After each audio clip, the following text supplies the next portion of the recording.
Welcome to those of you who are joining us online. So good to have you here. Welcome to Easter Sunday. Can I hear a whoop whoop? Oh, hey, not bad. Oh, you guys are way cooler than I expected. Whoop, whoop. All right, cool. Brothers and sisters, would you please stand with me as we read our scriptures together? Today we're going to be reading from the book of Luke, the Gospel of Luke, starting in chapter 23. And we're just going to read verse 32 through 34 first. On your marks, let's all read this aloud together. Get set, go. 2 others, both criminals, were led out to be executed with him. When they came to a place called the Skull, they nailed him to the cross. And the criminals were also crucified, one on his right and one on his left. Jesus said, "Father, forgive them, for they don't know what they are doing." And the soldiers gambled for his clothes by throwing dice. Now, this is the word of the Lord. And before you find a seat, I'm going to give you 60 seconds. I want you to turn to a new neighbor. It's more fun that way. And answer this question. Boom. What is that you ever had? On your marks, get set, go.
All right, fantastic. I'm seeing some, a lot of smiles.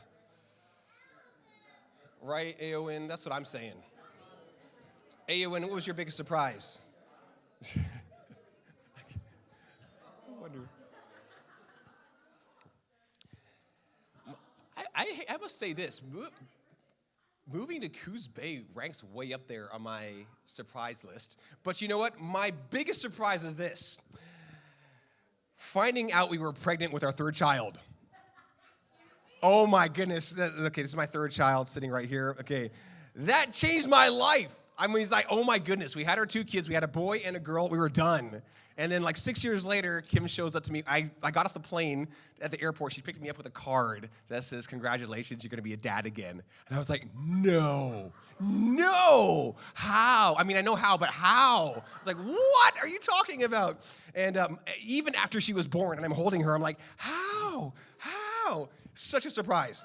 But I love you, babe. You're supposed to say I love you too. Thank you. Okay. Surprise!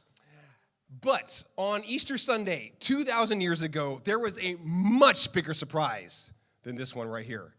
And this surprise from God did not just change lives, it changes the outcome of the entire cosmos. By the way, if you're here for the first time, there's a little bit about myself for those of you who are new, just so you know who's preaching at you.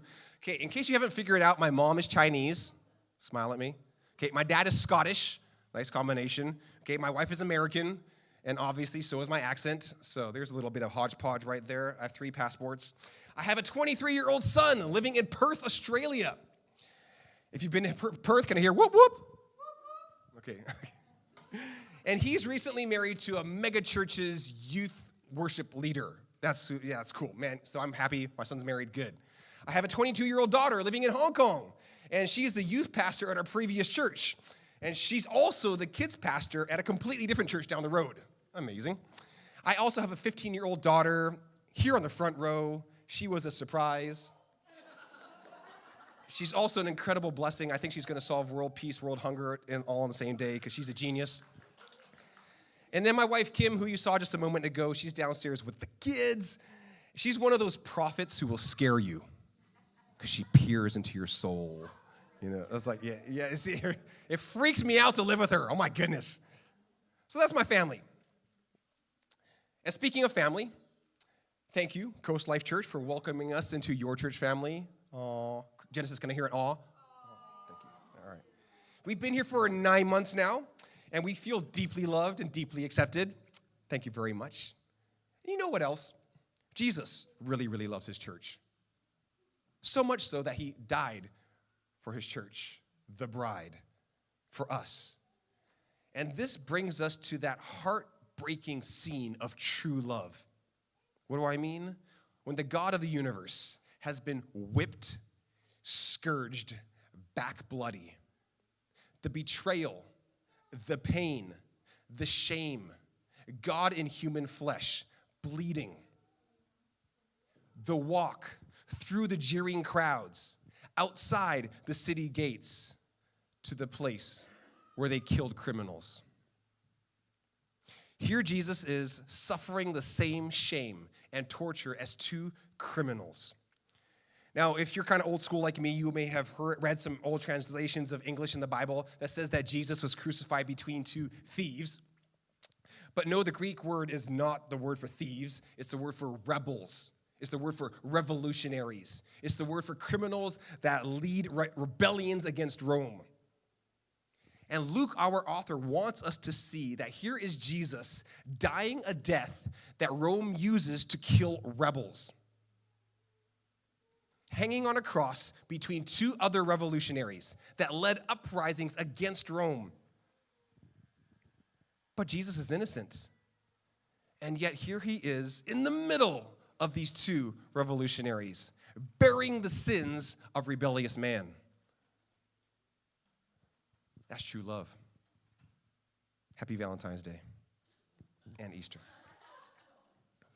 Now, in case you didn't know, the Romans were professional executioners. They were very good at their job. It was their job to kill people. That's what made them famous. They were really, really good at killing people. And they crucified thousands of people across their empire. They hanged the rebels against Rome in full view of everyone, right outside the city gates, just to make the point. You mess with us, this is what you do. This is your fate. But there was something very different about this particular crucifixion. Out of the thousands of revolutionaries that got crucified, this one was different because our scriptures say in Luke chapter 23, verse 44, by this time it was about noon, and darkness fell across the whole land until 3 o'clock. The light from the sun was gone. And suddenly, the curtain in the sanctuary of the temple was torn down the middle. Then Jesus shouted, Father, I entrust my spirit into your hands. And with those words, he breathed his last. When the Roman officer overseeing the execution saw what had happened, he worshiped God and said, surely this man was innocent.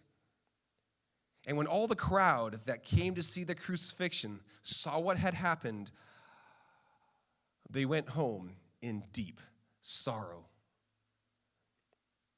But Jesus' friends, including the women who had followed him from Galilee, stood at a distance, watching. Deep sorrow. Why? Jesus' followers, they have a problem, a very big problem. The problem, what on earth just happened? This was not at all the way they had imagined the kingdom they had signed up for.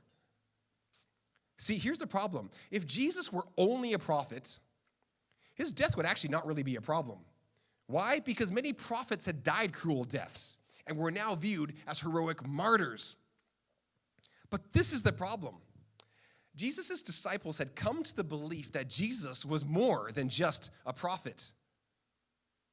By this time, they had put their hopes in him that he was the Messiah. They were hoping for this, the chosen one of God to set Israel free. And here's the problem. The Messiah cannot die. Being killed by the pagans proves exactly that he is a false Messiah. Their hopes are dashed. The definition of the Messiah is that he defeats them, not gets defeated by them. But here is his body, dead. And the disciples, they're numb. They're stunned, kicked in the gut. What on earth is going on? They're just wandering through the streets of Jerusalem in a stupor. What happened? What happened? What happened? Our friend, our rabbi, our Messiah, is dead. How can this be?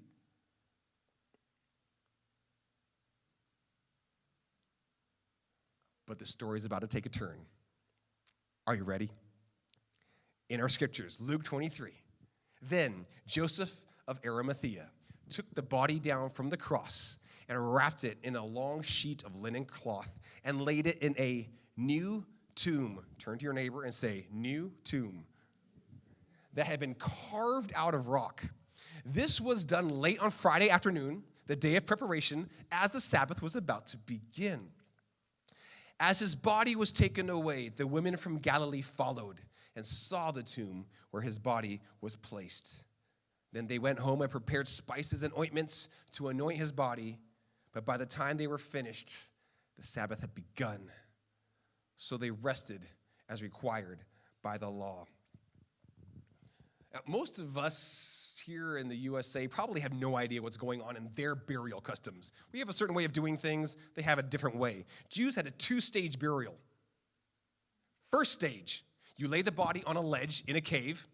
You wrap it up with spices and oils and ointments because as the body begins to decompose, you want to hide the smell of the flesh as it rots.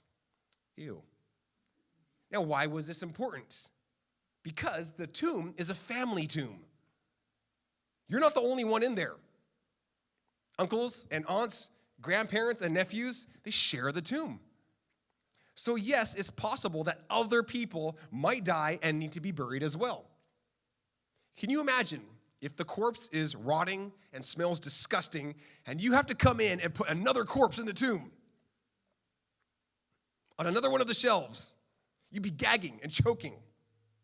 So the first thing you got to do is wrap that body up with lots and lots and lots of spices and ointment so that it doth not stinketh. That's stage number 1. Second stage of the 2-stage burial is once the flesh has completely decayed, you very solemnly and seriously and ceremoniously, you collect the bones and place them in a smaller bone box, an ossuary, and you shelf it. But notice that Luke tells us a very important fact.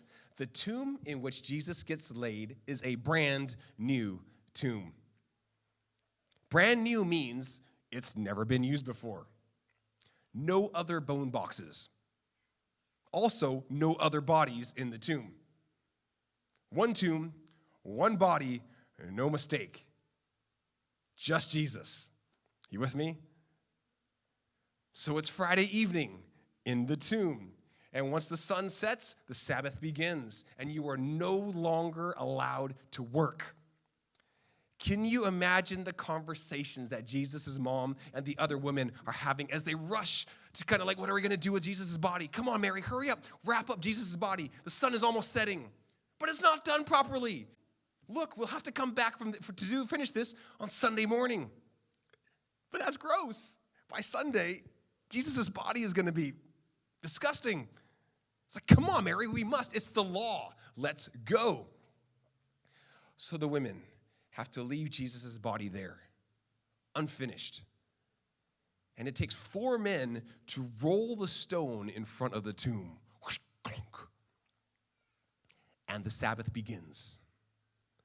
All day Saturday, 24 hours, the Jewish day of rest. Sorry, not 24 hours, it's Saturday. And because you have, just imagine on that Saturday, you've got the Pharisees smugly celebrating that they have rid themselves of the enemy. Jesus is dead, disaster is diverted, high five. That are in Jerusalem for the Passover, still packed into that city, just packed and packed. thought Jesus might have been the Messiah. Turns out he was a blasphemer. And then you have the small band of disciples. It's over. It's over. We followed Jesus, and it was the wrong choice. Our hopes for a better Israel, demolished. Our hopes that Jesus was Messiah, demolished. Brothers and sisters, what the disciples are in, I call this the Saturday night funk. Have you ever been in a Saturday night funk? I have.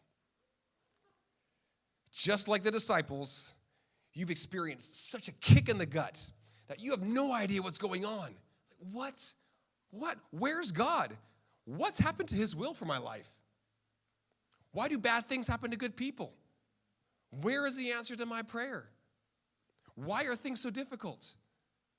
What am I supposed to do? Why has God abandoned me? Saturday night funk. And if you've ever been in this place, this is exactly the type of questions that are running through the disciples' minds. So brothers and sisters, when you find yourself in a Saturday night funk, if there's one thing that you can learn from Easter, it's this. Sunday is coming. Can I hear an amen? Sunday is coming, and God loves surprises. If you're the type of person that hates surprises, like me, can you raise your hand? You hate surprises. Okay, I see a few. All right, minority. Okay. Ugh. Well, you and I are in the same boat. Because if there's one thing that I know, minority. Okay. Ugh. Well, you and I are in the same boat. Because if there's one thing that I know about God, to surprise us. We turn the chapter to chapter 24, and it says, but very early on Sunday morning. I love it that the whole chapter starts with a but. But very early on Sunday morning, the women went to the tomb, taking the spices they had prepared. They found that the stone had been rolled away. That's got to be unsettling. So they went in, but they didn't find the body of the Lord Jesus. That's got to be even more unsettling. Do you know the only thing that's freakier than stepping into a tomb with a dead body is stepping into a tomb and the dead body is no longer there? That's freakier. Can you imagine the hair raising up on the back of the woman's necks? What on earth happened to Jesus' body? Mary, where is he? I don't know. We left him literally right there. Easter morning. Surprise. Isn't it interesting in your life that you can never dictate what Jesus is up to next? I left him right there and say, where is Jesus going? You think you can put Jesus in a spot, like a good luck charm, and say, stay there, don't move. But no, the God of the universe will not fit into your little box. Sorry. But at this moment, Mary and the ladies have got to be out of their minds. It's like, imagine all the possibilities that are going through your head. Mary, do you think that Joseph of Arimathea took the body? Like, heck no. Joseph is a devout Jew. There's no way he would have moved a dead body on a Sabbath. No way. Mary, did you come yourself last night and move Jesus? Like, are you kidding me? Do you see the size of that stone? No. Mary, did the disciples take Jesus? It's like, no, we've been with them all weekend. Did the Romans take Jesus' body? That would make zero sense. Did the Jewish High Council take Jesus' body? That would make even less sense to the Romans. And they're all obeying the Sabbath too. Oh no, Mary, what if it was grave robbers? It's like, dude, you're so dumb. Grave robbers take valuables, not run around with dead bodies. What are you thinking? No. Man, what is going on? Matt is standing there in that grave on the morning of all the options that went through their heads. And I can imagine the options are flying. Nobody said this. You know what? Maybe Jesus was resurrected. I guarantee not a single one of them came up with that option. And that's not because that we know when someone is dead, they're dead. Okay, we know that no one comes back from the dead except in video games. But if there's any rule of nature that you cannot break, it's this. When you're dead, you don't come back. But that is not the reason that none other woman said, I bet Jesus was resurrected? Because the Jews did believe in a resurrection. But in their minds, in their worldview, resurrection is something that God would do for all the Jews all at one time. That's the resurrection. He would give new bodies to Abraham, Isaac, and Jacob, and all the way down, even to the most recent martyr. Jewish history, in a sense, together. Turn to your neighbor and say, together. The resurrection would be a large-scale event with all the Jewish heroes all entering together into an prosperity. But no, the women were standing in the tomb. Life was going on just as before. Obviously, history had not ended. So no, this is definitely not the resurrection. Another surprise. God loves surprises. God, the God of plot twist. In Luke chapter 24, we keep reading. As they stood there puzzled, two men suddenly appeared to them, clothed in dazzling robes. So you're in a dark tomb. There's a missing body. And suddenly, two men appear. Freaky. That's what I can say. Can you imagine the amount of screaming that 5 women could accomplish in a cold, dark tomb? Can you imagine how loud it was with all that noise bouncing off those rocks? And part of it is because these two men, their clothes are extraptusaing. Okay, this is a Greek word. This is the same word that the disciples used when they saw that Jesus' clothes were extraptusaing, dazzling white, during his transfiguration. Screaming, ah! 5 women screaming, clutching each other. Ah! Mary. Ah! Our scriptures say the women were terrified. A huge hurricane man with WWE, and you'd be terrified. Bowed down with their faces to the ground. Probably still screaming, don't kill us. And then one of the men opens his mouth to speak. What would this man say? Then the men asked, why are you looking for someone among the dead when they're actually alive? Why are you looking among the dead for someone who's alive? And the screaming stops. Imagine you're asked this question. This is where you would enter the goldfish song. Okay, you know what goldfish look like, right? When they're just sitting there like, okay, circle, for a mouth. Now, you can just imagine this question gets asked to these women, and they're like, Mary, what kind of question is this? You know how Jesus always asks questions to the people, including his opponents and his disciples?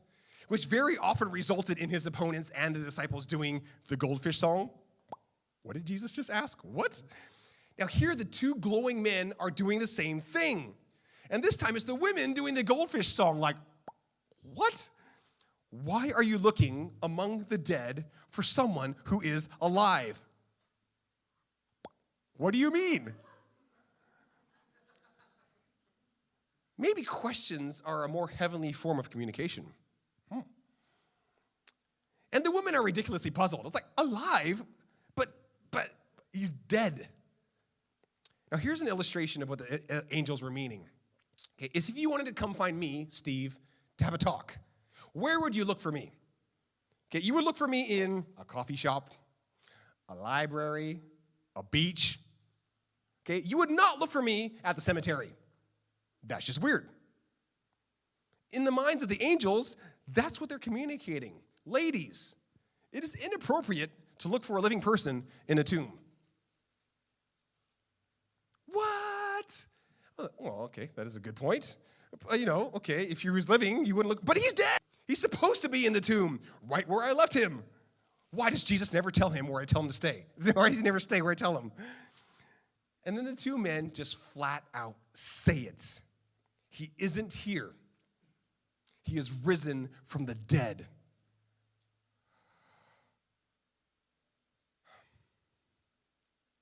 No, That's not how the resurrection is supposed to happen. Everyone is supposed to come back together, not just one person while the rest of human history keeps marching forward. No. Okay, let's be honest. If anyone tells you that someone came back from the dead, I'm positive that you would meet them with immediate skepticism. Okay, just really? Okay, But when two gleaming angelic men start talking to you in an empty tomb, maybe you would be a bit more inclined to listen. So the messengers continue in Luke chapter 24. Remember what Jesus told you back in Galilee? That the Son of Man, that's him, must be crucified, betrayed into the hands of sinful men and be crucified, and that he would rise again on the third day. Well, yeah, but we just thought he was speaking metaphors. And then they continue. Then they remembered that Jesus had indeed said this. The women have a light bulb moment. Can you hear their minds being blown? Hey, wait, Mary, they actually have a point. Jesus did say he'd suffer and rise again on the third day. Friday, Saturday, Sunday. 3 days. So he was being literal? No way. Can you just imagine the goosebumps? Surprise. Surprise, right, Sage?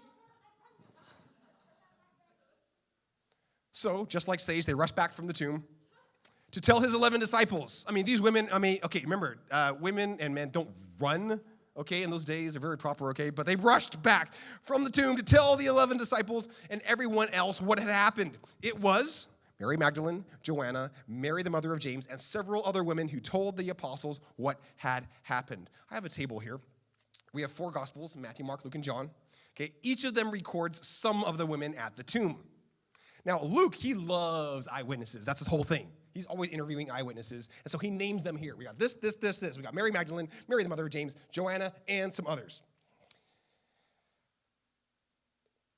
Can you imagine these women's poor brains as they were speed walking back to Jerusalem, as appropriately as they can, going back to Jerusalem? Could Jesus really have pulled it off? They're asking each other. He's healed blind people. He's miraculously fed 5,000 people, and he raised Lazarus from the dead. But this is an entirely separate category of epic. Could it be? Hey, Mary. Can you imagine them walking as they're talking? Say, hey, Mary, remember last week when you made an absolute fool of yourself by washing Jesus' feet with your hair? Remember that? Jesus was right. We didn't have time to anoint him and his body for burial. So the women, as they're speed walking back to Jerusalem, change scenes to the men, the 11 disciples, moping around the house, feeling sorry. Depression, man. What are we going to do? I need my meds. Suddenly the door flies open. Boom! And the 5 jabbering women burst in, all talking at the same time, as is prone to happen. Empty tomb. Shining men. Mary's hair. Remember Jesus said he'd be resurrected? Remember how he raised Jairus' daughter? Remember how he raised the widow of Nain's daughter, son? And Lazarus? And everyone in the room turns to look at Lazarus, whom Jesus raised from the dead. And Lazarus smiles. Yeah, I remember that. The women are shouting and jumping. We think it really happened. It could be possible. Instead of waiting till the end, God resurrected Jesus already, just by himself, right in the middle of history. So these women are spilling this all out. How would the men react? These men of faith, these disciples of Christ, these stalwart followers of the rabbi. The scriptures say, but the story sounded like nonsense to the men, so they didn't believe it. I admit at this point, someone coming back from the dead may sound rather incredulous to you. So let me make 2 points here as we close. Point number 1, the disciples' reluctance to believe is actually evidence for the resurrection. Their skepticism means they cannot be appropriate subjects for hallucination, as some people have claimed. Because in hallucinations, people see what they want to see. But the disciples, they thought this resurrection story was nonsense. The men were not expecting a resurrection, so they could hardly have dreamed it up. And if the disciples had dreamed up a resurrection story with some sort of motive to gain a following, Luke certainly would not record that they didn't believe the women. No, he would have written that the disciples believed immediately as great models of faith to lead the young church into God's future. And that's why everyone followed these disciples. But no, the disciples thought the women were spouting rubbish. Rubbish. This is exactly women, calm down. I mean, this is exactly the sort of thing that you would expect from a few women that were crazy from grief and a lack of sleep.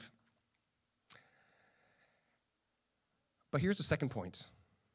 If you're a natural skeptic, like I am, and you've held that the resurrection story is a myth that people make up, here's point number 2. The women being the first eyewitnesses is evidence for the resurrection. What I mean is this. In first century Israel, a woman's testimony is inadmissible in court. Women could not testify in court. In their culture, women were not considered credible witnesses. So if Luke were fabricating a resurrection story, he would have had a much easier time persuading the Jews if he had made the first witnesses be the men, not the women. If this were fake news, recording women as witnesses, inconceivable. Don't do that. But in all 4 of the Gospels, it is the women who see Jesus first, which adds to the authenticity of the actual account. Once again, God going, surprise. You men think you're so cool? Surprise, ladies first. However, our scriptures say Peter jumped up and he actually ran to the tomb to look. Stooping, he peered in and saw the empty linen wrappings. Then he went home again, wondering what had happened. Would you please stand with me? Wondering what had happened. Wondering what on earth happened. Can you just imagine Peter's mindset as he was walking back to Jerusalem? What on earth is going on? God is a God of wonders. You think you've got God figured out? You think you can put him in a box? You think you can create a neat little religion around him? Welcome to the greatest surprise ever. No one was expecting this. Brothers and sisters, why don't you just confess with me that we have no idea what God is up to? Let's just be honest. We have no idea. If Easter shows us anything, it's that God's plan is unbelievable. That God's plan is incomprehensible, inconceivable, unimaginable. It's just so much bigger than us. There's so much beauty in the complexity of it all. And it's so ridiculously simple at the same time. So if God is going to surprise you, you may as well just have faith that he's got plans to bless you. That's pretty cool. I mean, promise, I have plans to bless you, give you a hope, give you a future. That's cool. So for those of you who are in a Saturday night funk right now in your lives, I want to encourage you with this. Sunday is coming. God's story for you is not over. His grace is going to surprise you. His freedom is going to surprise you. The weight of his glory is going to surprise you. The purposes he has for your life are going to surprise you. The amount he wants to grow you is going to surprise you. The way he's going to flip around human history, it's going to surprise you. The way he can use you to minister to other people is going to surprise you. The way he can resurrect your marriage is going to surprise you. The way he can pull you out of anxiety and depression, it's going to surprise you. The identity that he's going to put on you is going to surprise you. So what on earth is the appropriate response when we're faced with a God who is indescribably above all that we could possibly imagine? What is the appropriate response?